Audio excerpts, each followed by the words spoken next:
Il est 8h16, tout juste ici à Paris, l'heure de la page éco de cette édition avec vous, Claire Bonichon, bonjour. Bonjour Vincent. Et on commence par un point sur les marchés. Ça donne quoi ce matin en Asie? C'était la première séance de 2016. Eh bien, séance très mouvementée ce matin. Les bourses chinoises ont dévissé. La bourse de Shanghai et celle de Shenzhen ont plongé de plus de 7% en moyenne. Une baisse qui, pour la première fois, a déclenché la suspension des échanges pour toute la séance.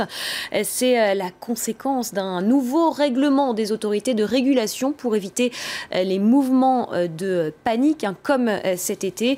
Ce plongeon est lié à une nouvelle contraction de l'activité manufacturière en Chine au mois de décembre pour le 5e mois consécutif, ce qui confirme le ralentissement de la deuxième économie mondiale.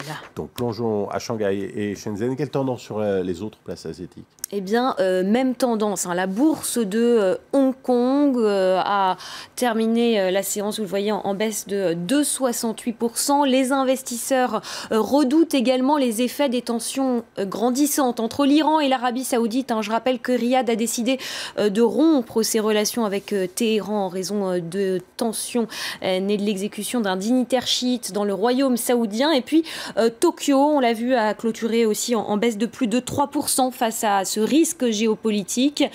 Pour ce premier jour de transaction, les investisseurs n'ont pas pris de risque. Écoutez le président de la bourse de Tokyo au moment de l'ouverture de cette première séance de l'année. Il est important de travailler sur les introductions en bourse. Il est aussi absolument indispensable de maintenir une discipline de marché appropriée pour que les investisseurs puissent investir confortablement. Cette année, en collaboration avec tous les acteurs du marché, nous espérons travailler dur pour trouver des solutions sur ces deux points. Et les cours du brut, de leur côté, sont en hausse ce matin.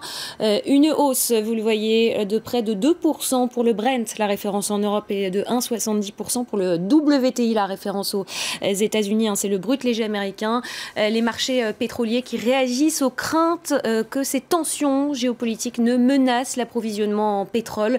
Mais malgré tout, il devrait rester bas. Les prix, je vous le rappelle, dégringolent depuis juin 2014 à cause d'une surabondance de l'offre.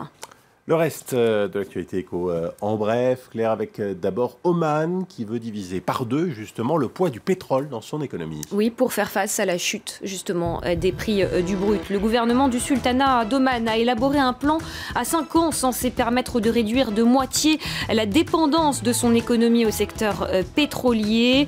Ce plan rassemble plus de 500 programmes qui visent à diversifier l'économie locale, aussi bien dans l'industrie manufacturière, les mines ou encore le tourisme. Vers une consolidation dans les télécoms, selon le journal du dimanche, Orange et Bouygues auraient conclu fin décembre un accord de confidentialité, accord qui signerait le début de pourparlers officiels en vue du rachat de Bouygues Télécom. Si ces discussions devaient aboutir, l'opération valoriserait Bouygues Télécom à environ 10 milliards d'euros.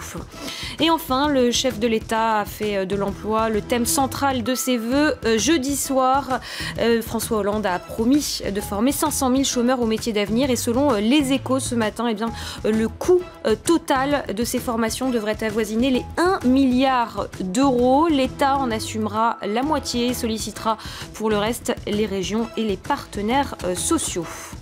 On reste en France pour finir, Claire, avec cette nouveauté pour les soldes qui débutent officiellement ce mercredi. Oui, alors c'est la principale innovation de cette année. Un système de réservation sur Internet permet désormais de mettre des options d'achat sur certains produits. 70 grandes enseignes de vêtements, chaussures, matériel de cuisine ou même jouets sont concernées. Le reportage de nos confrères de France 2.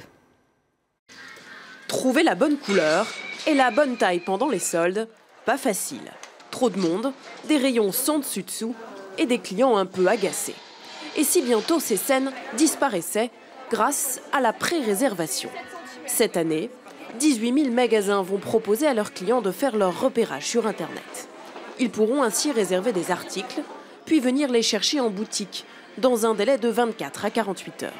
Plus besoin de fouiller pendant des heures dans les rayons, idéal pour les clients pressés, malin aussi pour les commerçants. Car avec ce système, le client est obligé de venir en boutique pour obtenir la réduction. Le voilà, pris au piège dans le temple de la tentation. le temple du craquage et du coup de cœur. Cette année, 3 Français sur 4 ont prévu de dépenser environ 200 € pendant les soldes. L'occasion pour les commerçants de se rattraper après les mauvais chiffres du mois de novembre.